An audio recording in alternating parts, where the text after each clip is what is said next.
She was one of the most beautiful beggars in the city, sitting quietly by the roadside. One day, a man walked up and silently handed her some food. She bowed her head gratefully and said, "Thank you, from the bottom of my heart." But the man replied, "Don't thank me, thank my boss. This food is from him." The beggar looked toward the small shop, where a kind man sat quietly. She lowered her gaze and began to eat. She ate like she hadn't had a proper meal in ages. Once she finished, she hesitated for a moment, then slowly walked up to that kind man and said, "Sir, could you possibly lend me $50? The first man was shocked and said, "Even after all that food, you still want more?" The beggar, with tears in her eyes, replied, "Please, my purse, mine, and everything I had was stolen at the station. I just want to go back to my village." Seeing her condition, the kind shop owner softly said, "Give her the money." The first man, a bit annoyed, reached into his pocket and handed her $50. Her eyes filled with tears. "Thank you, sir. Could I please have your number? I promise. I'll return the money once I'm back." The man smiled gently and said, "No need. Consider it a gift.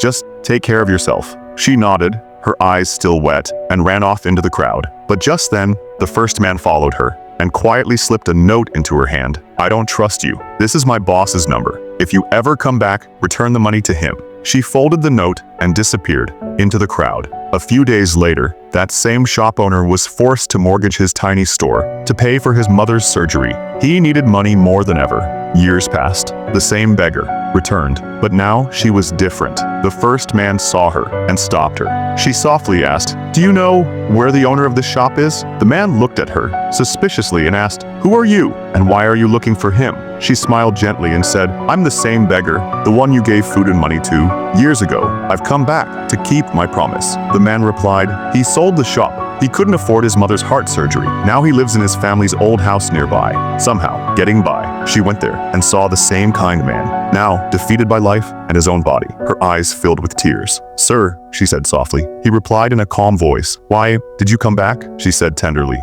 "I came to repay your kindness. I heard what happened. Please, let me help you now." He looked down at his worn-out legs and said coldly, "I don't need your help," and turned away. She broke down. "Please, your kindness changed my life. Let me buy your store back, just like you gave me hope once. Now let me give it back to you." He was silent for a long time, and finally, he nodded. Just like that girl, never forgot a simple thank you. If this story touched your heart, leave a small thank you, a like, or maybe even a subscribe.